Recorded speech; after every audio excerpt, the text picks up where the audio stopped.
சண்முகம் பரணி சீரியல்ல இன்னைக்கு என்ன நடக்க போகுதுன்னு பார்க்கலாம் வாங்க. எபிசோட் ரொம்ப அருமையா இருந்துச்சுன்னே சொல்லலாம். மிஸ் பண்ணாம ஃபுல்லோடையும் கேளுங்க. அதுக்கு முன்னாடி இந்த வீடியோ பிடிச்சிருந்துச்சுன்னா லைக் பண்ண பாருங்க. ரொம்ப பிடிச்சிருந்துச்சுன்னா நம்ம சேனலுக்கு வந்து சப்ஸ்கிரைப் பண்ணி கண்டினியூஸாக ஆதரவு தாங்க. சண்முகம்லேருந்து எல்லாரும் கோயிலுக்கு வந்துக்கிட்டு இருக்காங்க. ஒரு பக்கம் பாக்கியம் கோயிலில் ஃபங்க்ஷன் கிராண்டாக பண்ணிக்கிட்டு இருக்காங்க. என்னல்ல காசு என்ன தண்ணிலையா ஓடுது? இவ்வளோ செலவு பண்ணிகிட்டு இருக்கா பாக்கியம். நான் என்ன பண்ணுறது? அவள் இஷ்டப்படி அவள் எல்லாம் செஞ்சுக்கிட்டு இருக்கா. இன்னொன்று, இந்த காலத்தில் ஒன்றும் இல்லாதவங்களே பிள்ளைங்களுக்கு ஏதாவது நல்லது கெட்டது பண்ணுன்னா அவ்வளோ கடன் வாங்கி பண்ணுறாங்க. ஊருக்குள்ளே ஒரு மரியாதைன்னு ஒன்று இருக்குல்ல சவுந்தரபாண்டியனுக்கு, அந்த கெத்தை விட்டு கொடுக்க முடியுமா? அதுக்காக தான் பாக்கியம் இம்பிட்டு செலவு பண்ணிக்கிட்டு இருக்கா.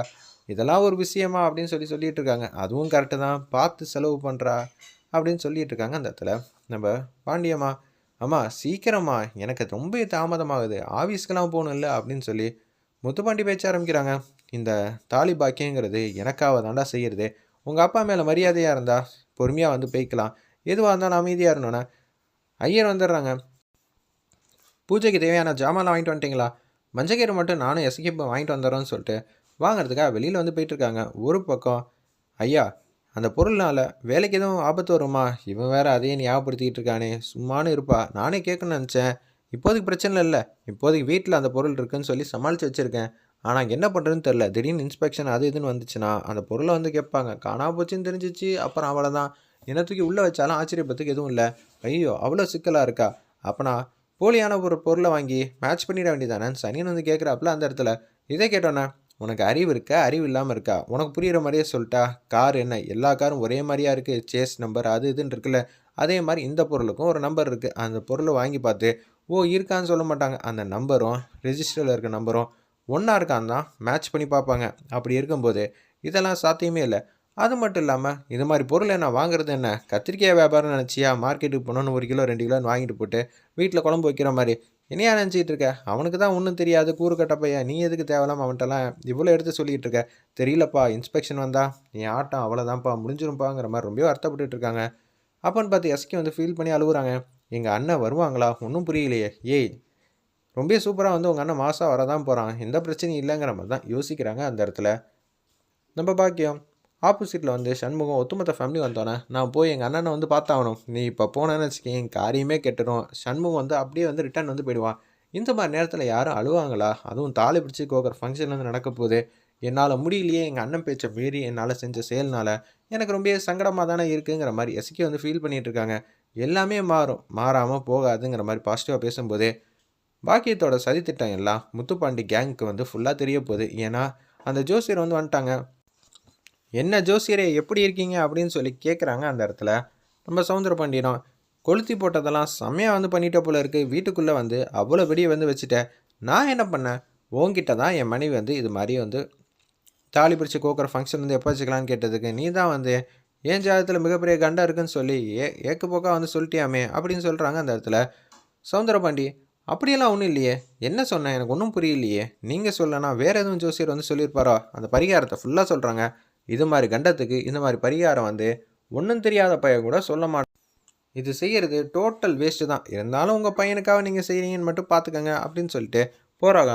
பாக்கியம் எதுக்காக இது மாதிரி ட்ராமா ப்ளே பண்ணான்னு தெரியலையே. சரி ஜோசியரே நீங்கள் மட்டும் போங்கன்னு சொன்னோன்னா அவங்க மட்டும் போக ஆரம்பிச்சிட்டாங்க.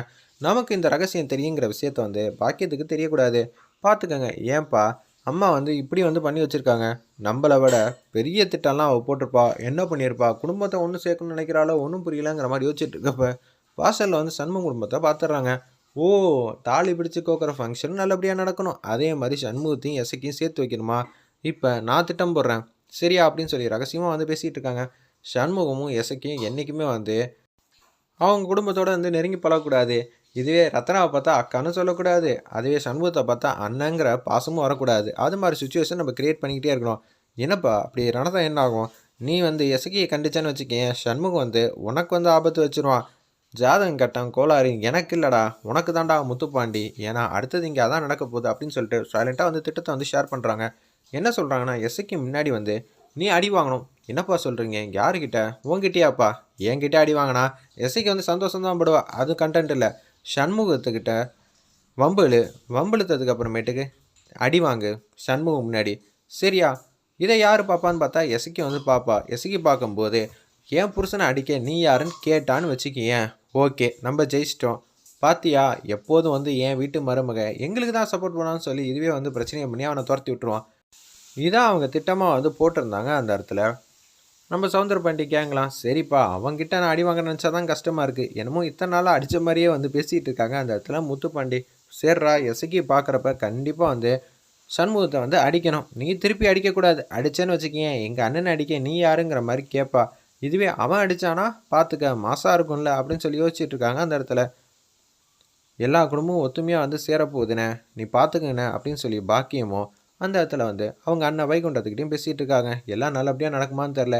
எசக்கியை பார்த்தாலே கோவப்படுவான், எதுவும் மூஞ்சி திருப்பிட்டு போவான், ஆனால் சண்டை போட மாட்டான். ஆனால் நிச்சயம் முத்துப்பாண்டி சவுந்தரபாண்டியனை பார்த்தா எப்படி வந்து அடிக்காமல் இருப்பான்னு எனக்கு தெரியவே இல்லை. அவன் கோவக்காரனாச்சே. ஏன்னா வம்பு சண்டைக்கு வந்து வம்படியாக வம்புழுப்பாங்க. அதுலேருந்து நம்ம எப்படி சமாளிக்க போகிறோம்? எல்லாம் சமாளிச்சிடலாம். சரி நான் குளிச்சு முடிச்சுட்டு மாலையை வந்து போட்டுக்கிறேன். அதுக்கப்புறம் எதுவாக இருந்தாலும் பேசிக்கலாம். அப்போ தான் சண்முகம் வந்து எப்போதும் இங்கேயே இருப்பான்னு சொல்லிட்டு அவங்க குளத்தில் குளிக்கிறதுக்காக வந்து வைகுண்டம் வந்து போகிறாங்க.